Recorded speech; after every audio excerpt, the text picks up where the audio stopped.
What's up, everyone? This is the God King Lord coming back with part 4. And it says, verse 20, and Yahweh spake unto Aaron, thou shalt have no inheritance in their land, neither shalt thou have any part among them. When it says part among them, that means section. When the children of Israel, like I said, when the children of Israel went and conquered Canaan, the land of Canaan, that was your Deuteronomy, the 7th chapter, verses 1 through 3. They sectioned off the lands and named it after their tribe. Like the tribe of Gad lived in the city of Gad. The tribe of Judah lived in the city of Judah. The tribe of Issachar lived in the city of Issachar. So they named their cities after their tribe, and it was sectioned off. That's the part. They sectioned off the land of Canaan. Okay? And then it says, I am thy part and thy inheritance among the children of Israel. So Yahweh is their part or their section in their inheritance of the children of Israel. And behold, I have given the children of Levi all the 10th in Israel for an inheritance for their service which they serve, even the service of the tabernacle of the congregation. So this is a commandment. Remember, you Hebrew Israelite leaders always like to say, I am Yahweh, I change not. In Malachi 3:6, when did Yahweh change that? Can you show me scriptures where Yahweh changed that? Where he said, and you have to understand, the tribe of Levi, they have their land. Hades. They have their property. So they're living just the way we are today. But Yahweh says going over there to, notice he kept saying going over there. Notice it's in the land of Canaan. So the tribe of Levi was giving the 10th of Israel.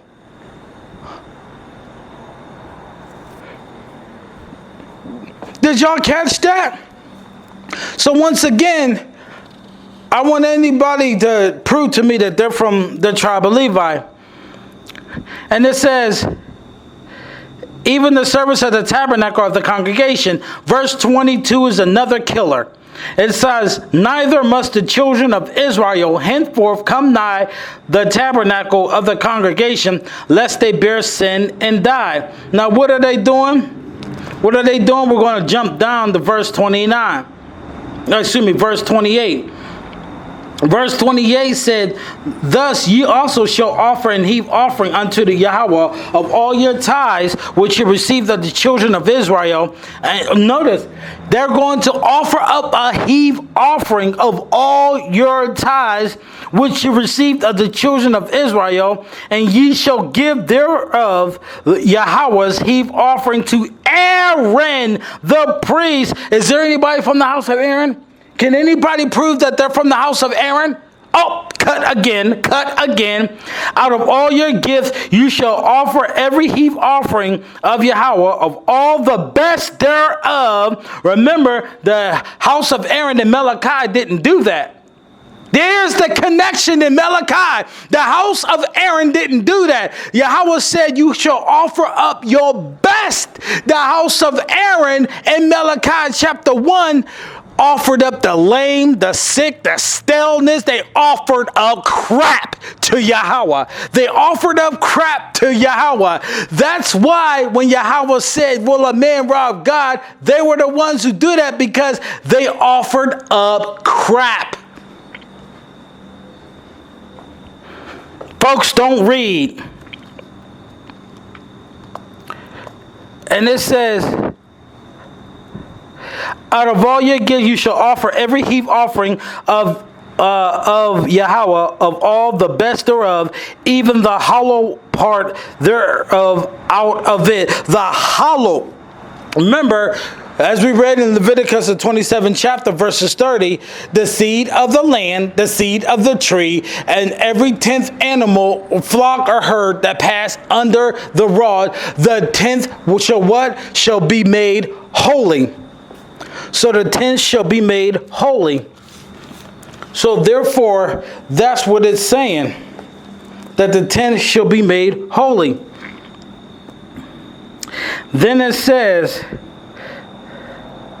therefore thou shalt say unto them which ye have heaved the best thereof from it, which from it, then it shall be counted unto the Levites as the increase of the threshing floor, and then the increase of the winepress, and ye shall eat it, and ye shall eat it, and ye shall eat it. Let me say it again, and ye shall eat it. What are they eating? The tithes in every place ye in your households, for it is a reward for your service in the tabernacle of the congregation. So when you look up again in verse 22, when it says, neither must the children of Israel henceforth come nigh of the tabernacle of the congregation, lest they bear sin and die, you have to understand some. Here's another cut. Notice how I keep cutting this.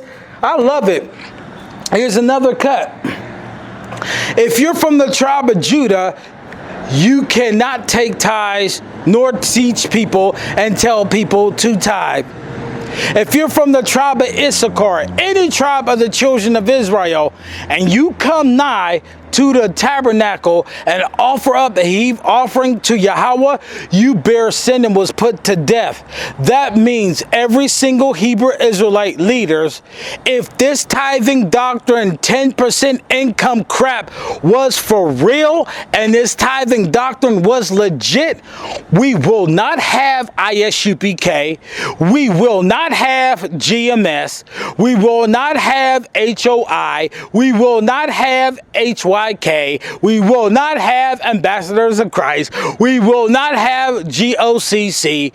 Why? Because none of them can prove that they're from the house of Aaron, and because they are telling people to tithe and touching the tithes and teaching people to tithe, which they are ineligible of doing that, the Bible says they bear sin and die. So this should be death all through Israel.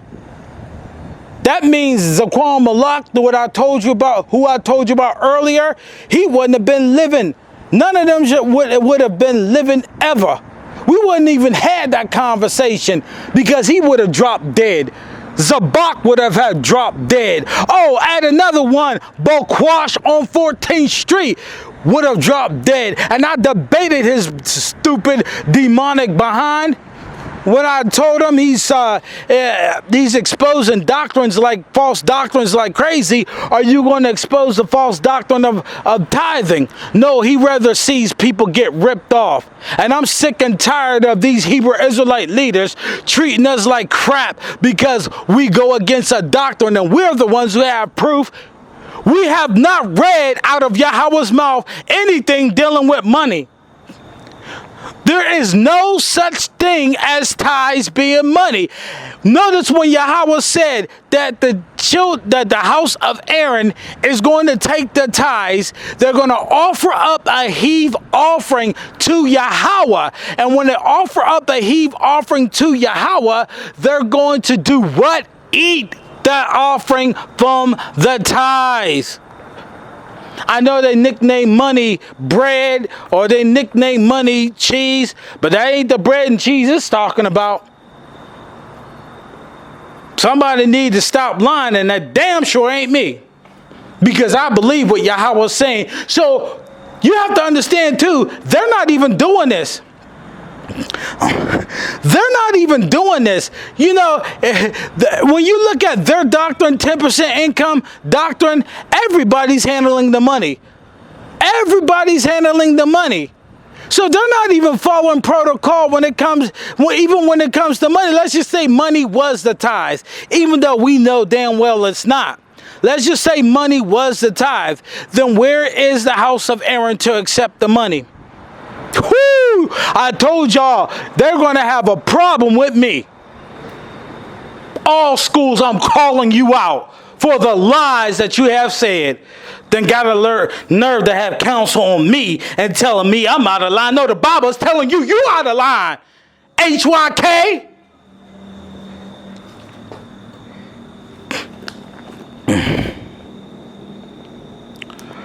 So when you look at that, it says, therefore saith to them, in verse 30, when you have heaved the best thereof from it, then it shall be counted as unto you the Levites, as the increase of the threshing floor, and as the increase of the winepress, and ye shall eat it. Again, Yahweh was saying eat. He didn't say spend.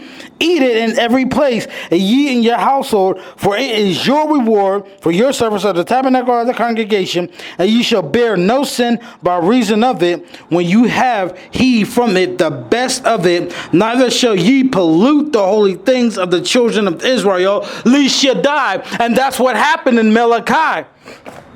That's what happened in Malachi. They polluted the things of Israel.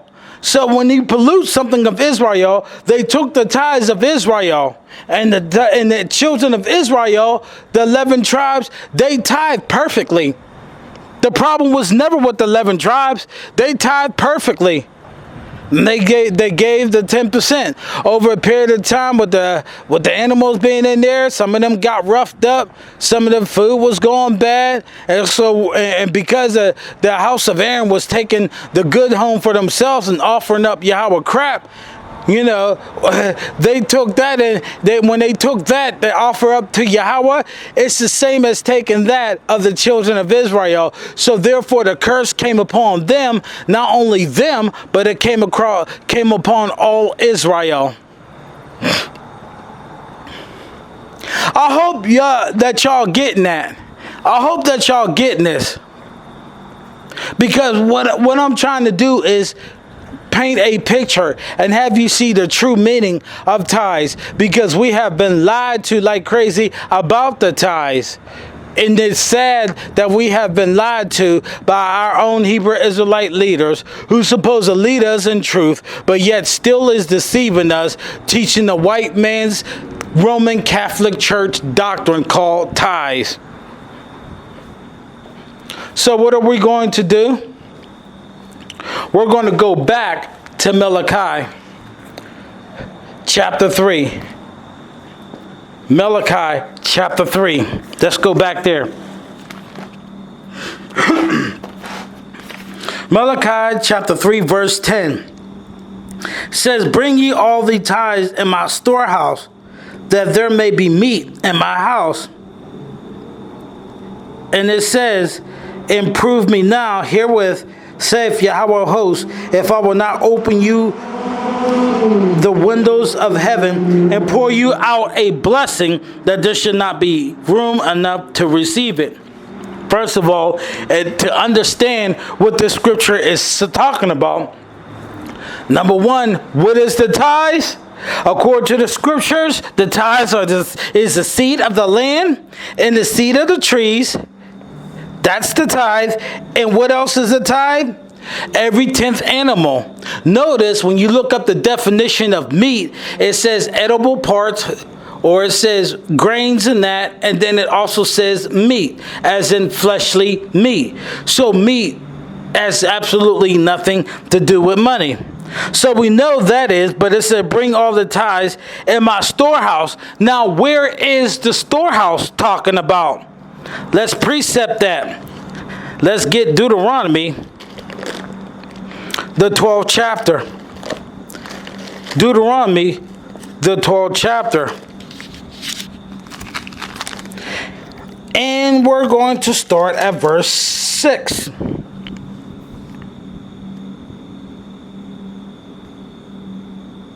No.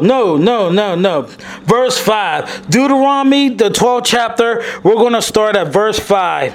And it says, but unto the place which Yahweh your power shall choose out of all your tribes to put his name there. All those tribes, it will be Yahweh. Will put his name there. That will be Levi, because he chose the Levites. Even to put his name there, even unto his habitation shall ye seek, and there you shall thou shalt come. So therefore, the habitation that we were seeking was getting the land of Canaan. And there you shall bring your burnt offerings, your sacrifices, and your tithes, and your heave offerings, and your tithes, and your tithes, and your heave offerings of your hand, and your vows, your freewill offering, and the firstling of your herd flocks. So you have to understand, when it comes to the scriptures, somewhere in the land of Canaan, he's going to put his name there. And right there in the land of Canaan, he said what? You're going to bring your tithes.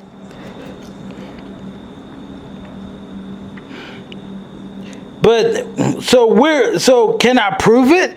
Can I prove it? Let's drop down to verse 10. See what I'm doing? I'm reading it.